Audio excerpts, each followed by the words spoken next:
नमस्कार, मैं श्यामगिरी। आप देख रहे हैं टीएफडी इंडिया न्यूज 24। टीएफडी इंडिया न्यूज 24 में आप सभी दर्शकों का स्वागत है। लोकसभा में खूब जमकर बवाल हुआ। कहां चले लात घूसे जमकर चलने लगे। एलपीजी पेट्रोल ने मचाया हाहाकार। पहले लोकसभा की चर्चा कर ले जो बड़ी महत्वपूर्ण रहा। स्पीकर ओम बिरला के खिलाफ अविश्वास प्रस्ताव पर चर्चा के दौरान भारतीय जनता पार्टी के तरफ से leader of opposition Om Birla के अविश्वास प्रस्ताव पर भारतीय जनता पार्टी ने leader of opposition Rahul Gandhi के ऊपर जो कटाक्ष करना शुरू किया और जो अमित शाह ने बोला या बाकी लोगों ने, तो राहुल गांधी खड़े हो गए। और राहुल गांधी ने जो लतारा भाजपा वालों को, वाकई अगर बीजेपी के अंदर थोड़ी भी शर्म होती तो नाक रगड़ करके दम तोड़ देते अपना, वरना उन लोगों के अंदर लाज शर्म नाम की, हया नाम की कोई चीज है नहीं। और स्पीकर ओम बिरला के अंदर अगर थोड़ी भी लाज शर्म बनी होगी तो वह स्पीकर के चेयर पर नहीं बैठेंगे अब। लेकिन उसकी उम्मीद करना बहुत ही, कहते हैं ना कि रेत से पानी निकाल लेने के बराबर होगा। अब आते हैं मूल मुद्दों पर। अमित शाह कितने ज्ञानी है यह पूरा देश जानता है। अमित शाह अपनी जो एक सत्ता की भूख है और सत्ता की तरफ भारतीय जनता पार्टी के अंदर, मजबूरियां चाहे जो भी हो, यह हर कोई जानता है कि जिस दिन सत्ता से हटे या कोई भी बाहर नजर नहीं आएगा, सब या तो बिल में ढुके नजर आएंगे या जेल के अंदर। यह तय है, इसमें कोई दो राय नहीं है, चाहे जब भी सत्ता परिवर्तन हो। लेकिन अमित शाह अपनी तानाशाहियों में लीडर ऑफ अपोजिशन को गाली दे बैठे, साला शब्द का इस्तेमाल कर बैठे। अब माफी मांगना तो दूर, उन्होंने कहा कि अगर कुछ गलत शब्द का इस्तेमाल हो गया हो तो रिकॉर्ड से निकाल दीजिएगा स्पीकर को। और जगदंबिका पाल जो स्पीकर ओम बिरला के स्थान पर बैठे थे, उनकी चाटुकारिता और चरण वंदना इतनी कि वह विपक्ष का सुनने को तैयार नहीं। और विपक्ष ने जो हंगामा काटा और जिस तरह से जवाब दिया अमित शाह को और भाजपा को, माफी मांगने की बात कही, माफी मांगना तो दूर, यह माफी क्यों मांगे, क्योंकि इनकी नस्ल ही वैसी है। इन लोगों की, भाजपाइयों की नस्ल जो है ना, नस्ल ही गद्दार। तो ऐसे में लेकिन पानी पिला दिया विपक्ष ने। और एक दूसरी चीज और जो बड़ी महत्वपूर्ण, अभी स्पीकर ओम बिरला पर फैसला होना ही है, चर्चा चल ही रही है। तब तक तृणमूल कांग्रेस ने कांग्रेस की मदद से मुख्य चुनाव आयुक्त ज्ञानेश कुमार के ऊपर महाभियोग की पेशकश भी करती। यानी कि यह बजट सेशन अब बहुत भारी पड़ने वाला है। और इस बीच राहुल गांधी ने रोकते रहे, लेकिन राहुल गांधी ने एप्स्टीन का भी, अमेरिकी ट्रेड डील का भी, और ईरान इजराइल युद्ध का भी, और नरेंद्र मोदी की गुलामी का भी, हर चीज बोल दिया पार्लियामेंट में। काटना है तो काट दे, न काटना है तो न काटे। पूरी दुनिया ने सुन लिया कि यह भाजपा क्यों तिल मिलाई हुई सी है। अब थोड़ा इसके दूसरे साइड में बढ़ते हैं कि लात घूसे जमकर चले, इसमें जरा सा चर्चा कर ले। अब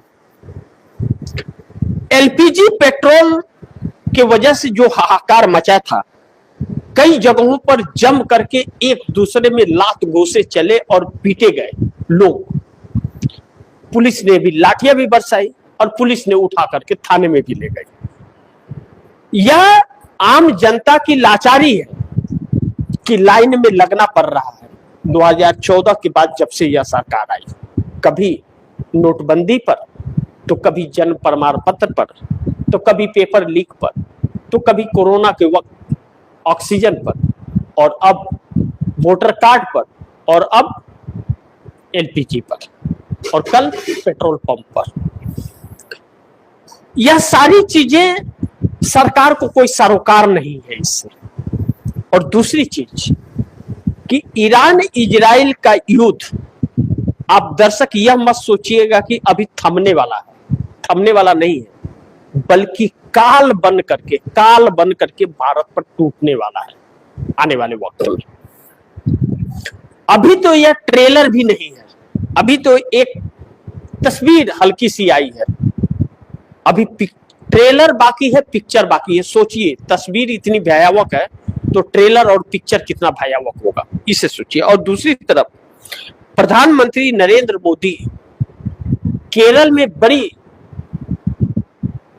शान से वोट मांग रहे थे, और उधर गुजरात के नजदीक, गुजरात आने वाली शिप पर ईरान ने मिसाइल हमला कर दिया, जो 15 लोगों को तो बचाया जा सका, लेकिन 3 लोग अभी भी उसमें क्रू मेंबर लापता हैं, और शिप समाप्त, खत्म हो गया, पूरी तरह से धराशायी समुद्र के हवाले हो गया। ऐसे में जो जनता के अंदर एक भयानक गुस्सा भड़क रहा है इस सरकार के खिलाफ और एनडीए गठबंधन के सहयोगियों के खिलाफ, इससे यह पक्का है कि एनडीए गठबंधन के अंदर फूट पड़ना पक्का है। इस बात से भी इंकार नहीं कर सकते, एनडीए में फूट पड़ेगा, पक्का है।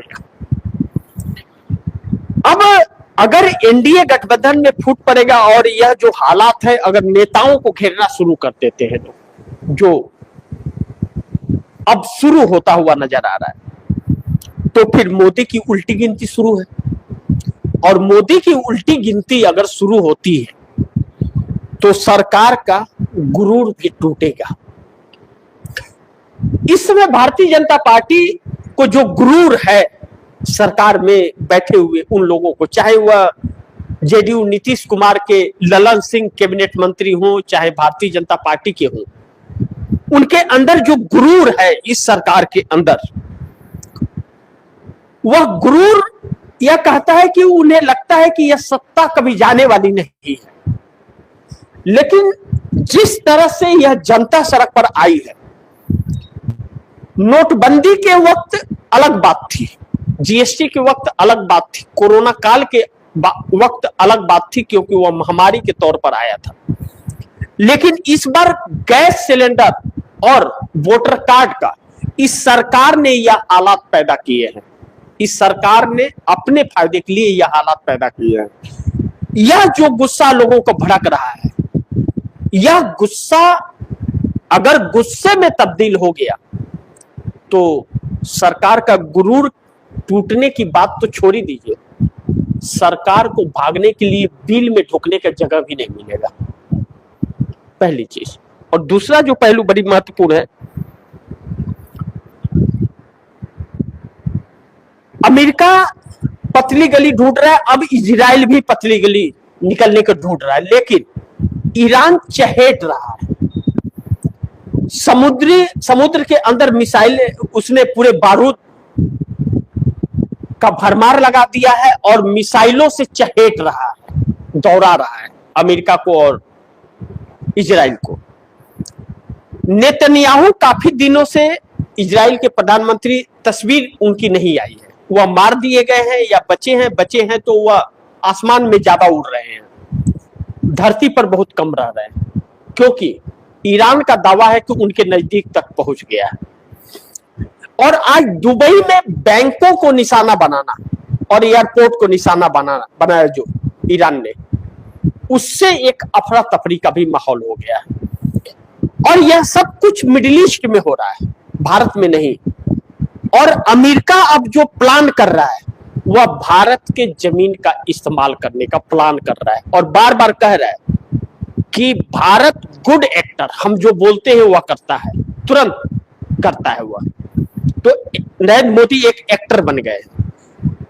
इस देश की जो मेरा भारत महान कहा जाता है, उस मेरे भारत महान को नरेंद्र मोदी और भाजपा ने और एनडीए गठबंधन के घटक दलों ने मिल करके वह गुलाम बना दिया है।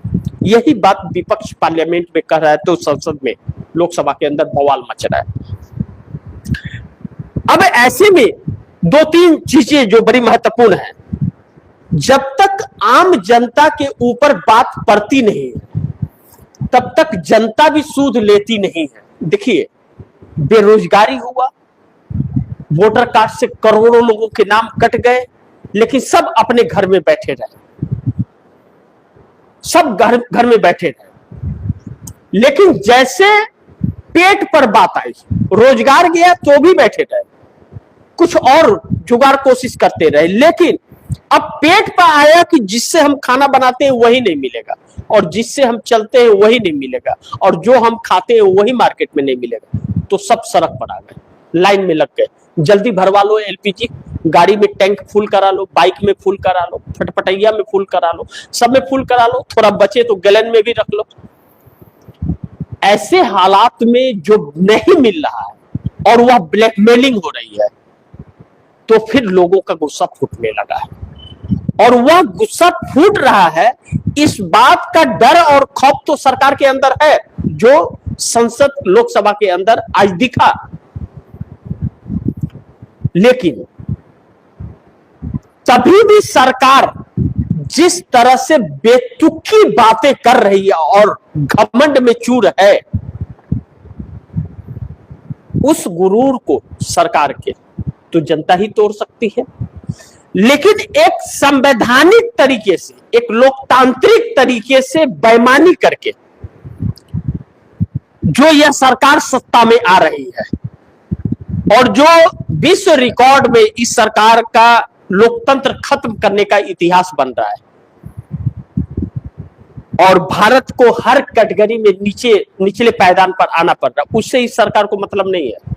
इस सरकार को मतलब सिर्फ अपने सत्ता से है कि शासन, प्रशासन और धन इसके हाथ में रहे, बाकी सब कठपुतली। तो यह इस सरकार के हाथ में रहेगा, भाजपा के हाथ में, आरएसएस के हाथ में रहेगा या नहीं रहेगा, इसका फैसला जनता को करना है। विपक्ष ने घेरा है, और विपक्ष मुख्य चुनाव आयुक्त ज्ञानेश कुमार के खिलाफ भी महाभियोग ला दिया है। अब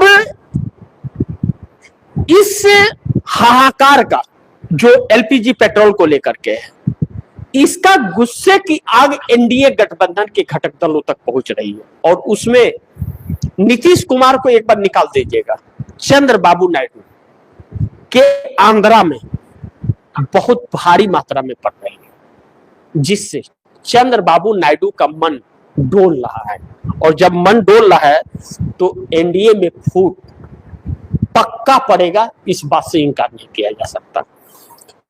तो थोड़ा सा इंतजार कीजिए, बहुत कुछ तस्वीरें आ जाएगी, और स्पेशल रिपोर्ट चल रहा है, उसमें देखिए बहुत कुछ उसमें दिखा रहे हैं। टीएफडी इंडिया न्यूज 24 दिखा रहा है, आप दर्शकों को वो देखना चाहिए, और ज्यादा से ज्यादा लोगों को करना चाहिए कि आम जनता के बीच क्या हाल है और किस तरह पीटा पीटी, मारा मारी, लात जूता घूसे चल रहे हैं, और कल सुबह क्या हालात होंगे, परिस्थितियां रहेंगी। और आज रात कहा जा रहा है कि आने वाला 48 घंटा ईरान और अमेरिका, इजराइल के बीच बहुत निर्णायक होने जा रहा है। कहीं ऐसा तो नहीं कि अमेरिका जो छल कपट धोखे के लिए जाना जाता है, ट्रंप और मोदी, कहीं मिल करके भारत की धरती से ईरान पर हमले का प्लान तो नहीं बना रहे? अगर बना रहे हैं तो फिर यह भारत के लिए और घातक साबित होने वाला होगा। तो आज जो हाहाकार मची हुई थी, वह हाहाकार कहीं मातम में न बदल जाए, क्योंकि ईरान ने अभी तक भारत की तरफ अपने मिसाइल का रूप नहीं बदला है, नहीं छोड़ा है। उसने मिडिल ईस्ट को निशाना बनाया है, और यह सरकार को लेकर के मोदी को बार बार अमेरिका यह बयान दे रहा है, आज भी दिया कि गुड एक्टर। इसका मतलब क्या है आप भी समझिए और कमेंट में भी लिखिए। तो इसी के साथ दीजिए इजाजत। फिर होगी मुलाकात अगली खबर के साथ। लेकिन आप दर्शकों की क्या राय है, क्या सुझाव, कमेंट बॉक्स में जरूर दीजिएगा। इस खबर को ज्यादा से ज्यादा शेयर कीजिएगा, अपने दोस्तों को भी कहिएगा आगे शेयर करें। और आपने अगर टीएफडी इंडिया न्यूज 24 को सब्सक्राइब नहीं किया, सब्सक्राइब कर लीजिए, अपने दोस्तों को भी कहिएगा सब्सक्राइब करें। मिलते हैं अगली खबर के साथ, तब तक के लिए नमस्कार।